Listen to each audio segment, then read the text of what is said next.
Welcome back सुप्रभात news Chhattisgarh. आइए जानते हैं छत्तीसगढ़ की 25 फटाफट बड़ी खबरों को। 200 यूनिट बिजली खपत करने पर 50% की छूट, 400 यूनिट यूज करने वाले उपभोक्ताओं को भी राहत। मुख्यमंत्री विष्णुदेव साय की अध्यक्षता में बुधवार को महानदी भवन में कैबिनेट मीटिंग हुई। बैठक में बिजली बिल को लेकर महत्वपूर्ण फैसले लिए गए। राज्य में 1 दिसंबर 2025 से मुख्यमंत्री ऊर्जा राहत जन अभियान लागू किया गया है।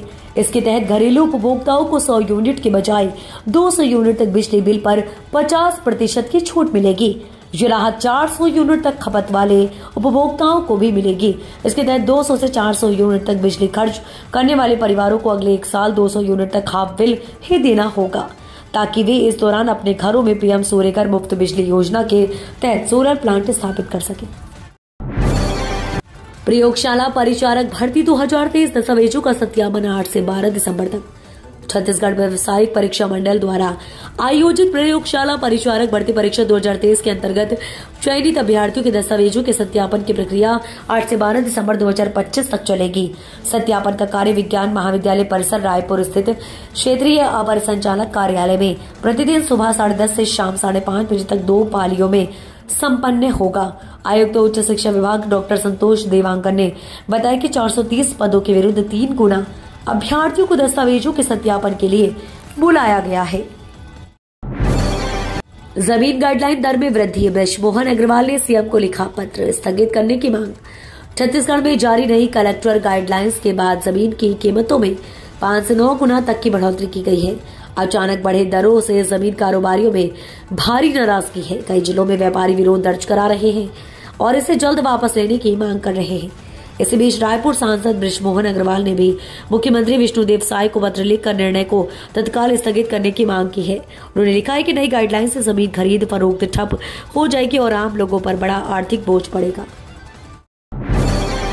11 से 13 दिसंबर तक होगा बस्तर ओलंपिक का आयोजन, 7 जिलों के खिलाड़ी लेंगे हिस्सा।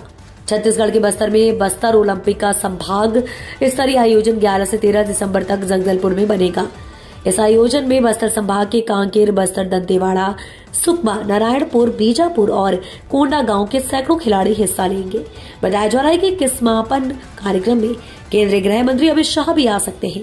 वहीं बस्तर में सरेंडर किए गए नक्सली और नक्सल हिंसा पीड़ित परिवार के सदस्य भी बस्तर ओलंपिक में हिस्सा लेंगे। अलग अलग जिले के करीब 600 से ज्यादा सदस्य दौड़, कबड्डी और जैसे अलग गेम्स खेलेंगे। अमित बघेल 5 दिसंबर को करेंगे सरेंडर, बोले भागने वालों में नहीं। समाज के खिलाफ भड़काऊ बयान देने के मामले में फरार चल रहे छत्तीसगढ़ क्रांति सेना के प्रमुख अमित बघेल जल्द ही पुलिस के सामने आत्मसमर्पण कर सकते हैं।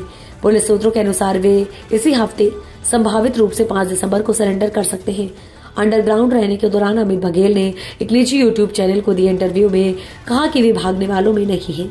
उन्होंने खुद को छत्तीसगढ़ की मिट्टी का बेटा बताते हुए कहा कि वे यही रहकर कानून की प्रक्रिया का सामना करेंगे। उन्होंने ये भी कहा कि उन्हें न्यायपालिका पर पूरा भरोसा है और वे कानूनी लड़ाई आगे भी जारी रखेंगे। अब इस नाम से जाना जाएगा, छत्तीसगढ़ राजभवन बदलने का आदेश जारी। छत्तीसगढ़ राजभवन अब लोक भवन के नाम से जाना जाएगा। गृह मंत्रालय भारत सरकार द्वारा जारी पत्र के अनुसार राज्यपाल के सचिव डॉक्टर CR प्रसन्ना ने राजभवन का नाम परिवर्तित कर लोक भवन करने का आदेश जारी किया है। राज्यपाल के सचिव ने बताया कि राज्यपालों के सम्मेलन 2024 में राजभवनों का नाम बदलकर लोक भवन करने का सुझाव दिया गया था।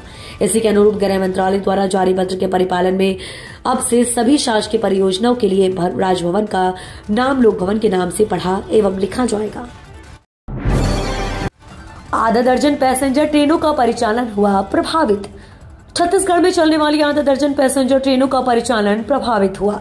रेलवे ने इस संबंध में जानकारी दी है कि हावड़ा मुंबई मुख्य लाइन पर स्थित दक्षिण पूर्व मध्य रेलवे बिलासपुर मंडल के बिलासपुर झार संगुड़ा सेक्शन में चौथी रेल लाइन का निर्माण किया जा रहा है। इसी कड़ी में चांपा खड़सिया सेक्शन के 12 द्वार स्टेशन में चौथी लाइन कनेक्टिविटी का कार्य किया जाना है। इसके चलते आधा दर्जन गाड़ियों का परिचालन प्रभावित हुआ, जिसमें 4 ट्रेनों को रद्द किया गया और 2 पैसेंजर ट्रेनों बीच में ही समाप्त हो जाएंगी। इन ट्रेनों का परिचालन 8 से 13 दिसंबर तक प्रभावित हो रहा है। छत्तीसगढ़ में डिजिटल अरेस्ट के 40 मामलों में 32 करोड़ से ज्यादा की ठगी, अब CBI करेगी जांच। सुप्रीम कोर्ट ने डिजिटल अरेस्ट के मामलों को सीबीआई को सौंपने के आदेश दिए हैं। प्रदेश में विगत 3 वर्षों में डिजिटल अरेस्ट के नाम पर ऑनलाइन ठगी के 40 से अधिक गंभीर मामले सामने आए हैं, जिनमें करीब 32 करोड़ रुपए की धोखाधड़ी की पुष्टि हुई है, जिनमें अपराध दर्ज नहीं किया गया है, लेकिन शिकायत के आधार पर जांच की जा रही है। रायपुर, बिलासपुर, भिलाई और राजनांदगांव जैसे प्रमुख शहरों में बड़ी संख्या में लोग साइबर अपराधियों के निशाने पर आए हैं। अमेरा कोल खदान में बवाल, पथराव में 40 पुलिसकर्मी घायल, भारी फोर्स तैनात। अंबिकापुर साउथ ईस्टर्न कोल फील्ड्स लिमिटेड की अमेरा कोल खदान के विस्तार को लेकर अब पुलिस और ग्रामीणों के बीच जमकर बवाल हो गया। प्रदर्शनकारियों ने पुलिस पर पथराव कर दिया, जिससे करीब 40 पुलिसकर्मी घायल हो गए। मिली जानकारी के अनुसार माइंस में स्थित तनावपूर्ण बनी हुई है। जिला प्रशासन ने अतिरिक्त फोर्स तैनात कर दी है। विवाद अमेरा कोल माइंस के एक्सटेंशन प्रोजेक्ट पर है, जिसके खिलाफ आदिवासी समुदाय महीनों से धरना प्रदर्शन कर रहा है। ग्रामीणों ने कहा दावा है कि विस्तार से उनके खेत, जंगल और जल स्रोत नष्ट हो जाएंगे, जिससे आजीविका पर गहरा असर पड़ेगा। अवैध धान जब्त, बिचौलियों पर मंडी अधिनियम के तहत कार्यवाही। जिले में खरीफ विपणन वर्ष 2025-26 के तहत समर्थन मूल्य पर धान खरीदी जारी है। कलेक्टर नीलेश कुमार महादेव क्षीर सागर के निर्देश पर धान के अवैध भंडारण और परिवहन को रोकने के लिए गठित जांच दल लगातार कार्रवाई कर रहे हैं।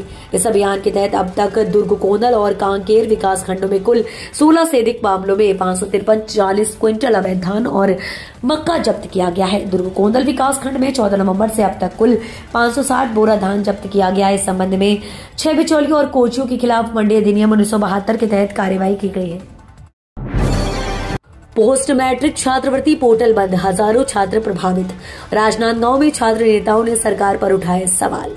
राजनांदगांव में छात्र नेताओं के एक प्रतिनिधि मंडल ने आदिम जाति कल्याण विभाग में पोस्ट मैट्रिक छात्रवृत्ति पोर्टल को तत्काल पुनः चालू करने की मांग को लेकर ज्ञापन सौंपा। पूर्व छात्र संघ अध्यक्ष और पार्षद ऋषि शास्त्री के नेतृत्व में ये ज्ञापन आयुक्त आदिम जाति कल्याण विभाग रायपुर मंत्रालय के नाम दिया गया। प्रतिनिधि मंडल ने बताया कि प्रदेश में पोस्ट मैट्रिक छात्रवृत्ति पोर्टल के अचानक बंद होने से अनुसूचित जाति, अनुसूचित जनजाति और अन्य पिछड़ा वर्ग के हजारों आर्थिक रूप से कमजोर विद्यार्थी प्रभावित हुए हैं। पोर्टल बंद होने के बावजूद सरकार या प्रशासन द्वारा कोई राहत या वैकल्पिक व्यवस्था नहीं की गई है।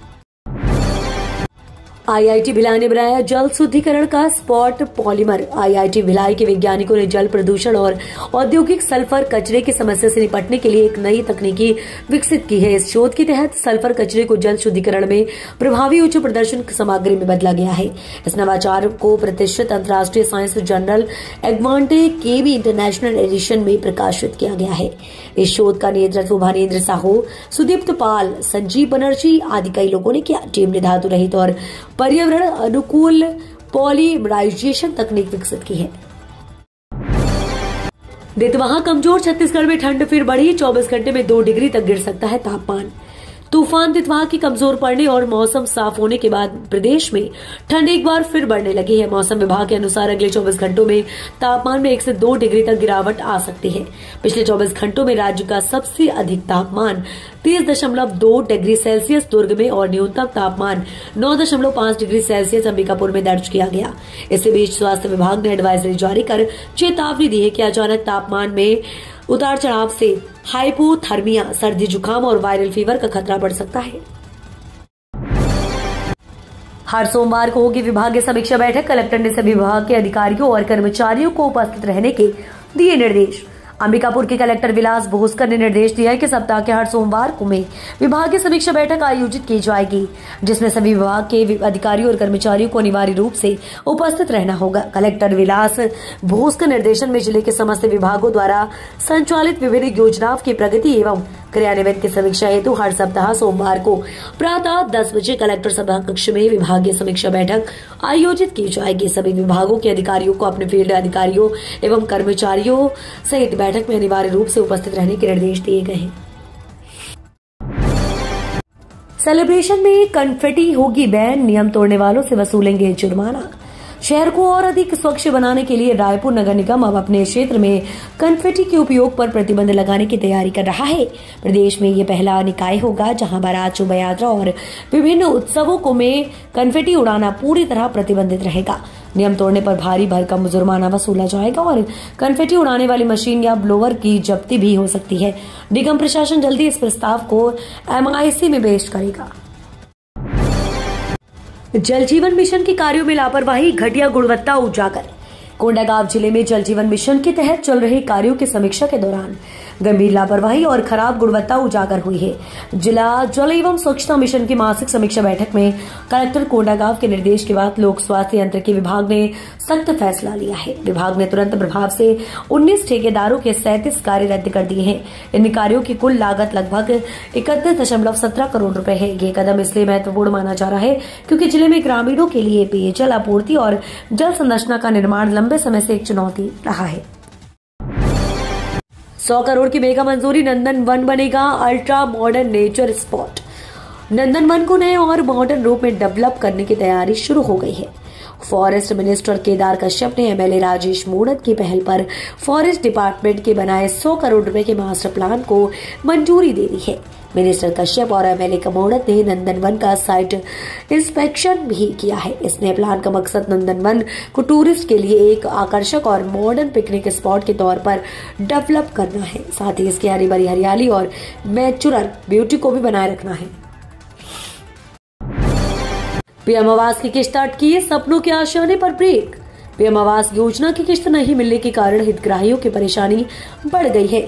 गरीब परिवार सपनों के आशियाने को चाहकर भी पूरा नहीं कर पा रहे हैं। पीएम आवास योजना 2.0 के अंतर्गत 700 मकानों को स्वीकृति मिली है। 200 से अधिक हितग्राहियों को पहली किस्त और 80 से अधिक हितग्राहियों को दूसरी किस्त नहीं मिल पाई है। समय पर किस्त की राशि नहीं आने के कारण निर्माण कार्यों को बीच में ही रुकवा दिए गए हैं। इधर हितग्राही प्रतिदिन नगर निगम जानकारी लेने पहुंच रहे हैं। योजना से लगभग 2,50,000 रुपए हितग्राहियों के खाते में आएंगे। इमरजेंसी सेवा 108 एम्बुलेंस के थम सकते हैं पहिए, कर्मचारियों को 2 महीने से नहीं मिली सैलरी। बस्तर जिले में आपातकालीन सेवा 108 एम्बुलेंस के पहिए थम सकते हैं। दरअसल आपातकालीन एम्बुलेंस में अपनी सेवा देने वाले कर्मचारियों को संबंधित एजेंसी ने 2 महीने से वेतन का भुगतान नहीं किया है। कर्मचारियों का कहना है कि एजेंसी अक्सर वेतन भुगतान में लेट लतीफी करती है। समय पर वेतन नहीं मिलने से कर्मचारियों को घर चलाने में दिक्कतों का सामना करना पड़ सकता है। बुधवार को आपातकालीन एम्बुलेंस के कर्मचारियों ने बस्तर कलेक्टर, जिला श्रम अधिकारी और स्वास्थ्य विभाग के जिलाधिकारी को वेतन के संबंध में ज्ञापन सौंपा और समय पर वेतन भुगतान कराने की मांग की।